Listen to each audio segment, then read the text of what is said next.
I think I would like to start from where Comrade Kaigama stopped. And because he says we have talked for too long and we should begin to do something, I honestly couldn't agree more.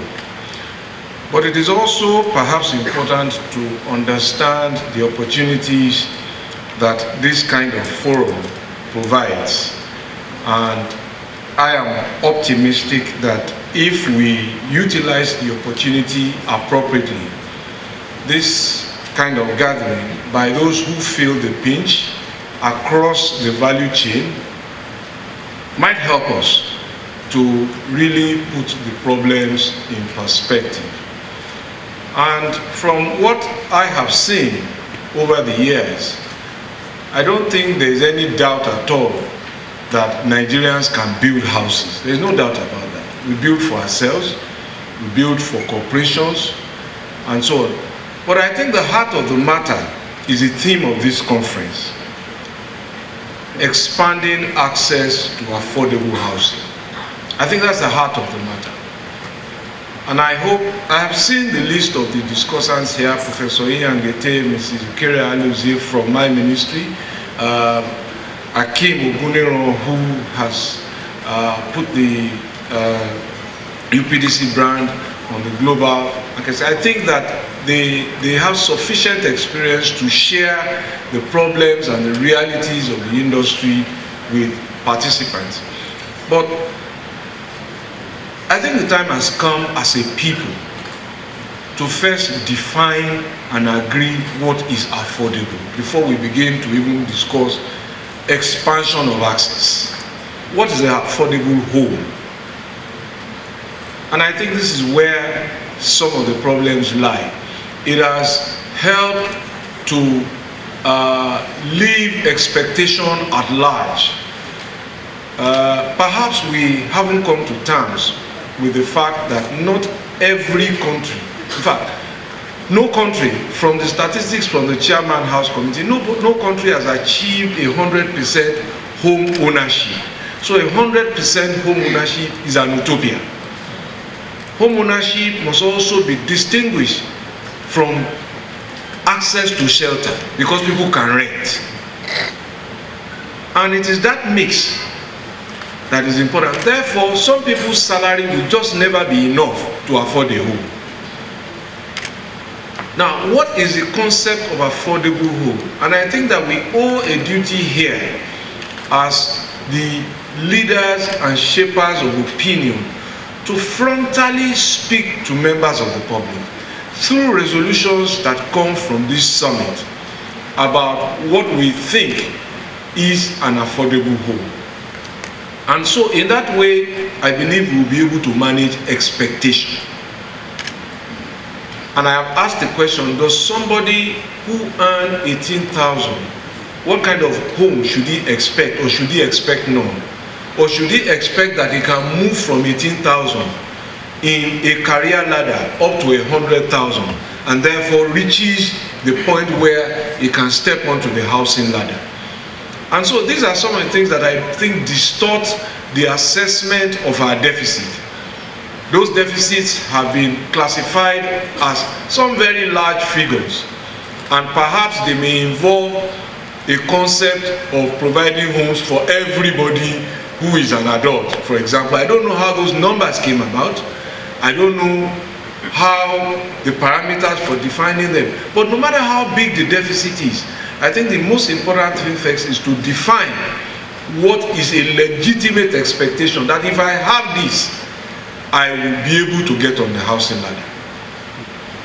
And so the question is, what kind of home should we build? What should people expect?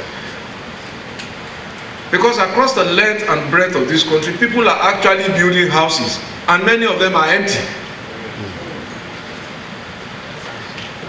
Across the length and breadth of this country also, there is no credit, and we are demanding rental income of 2-3 years from people who earn their salary in arrears.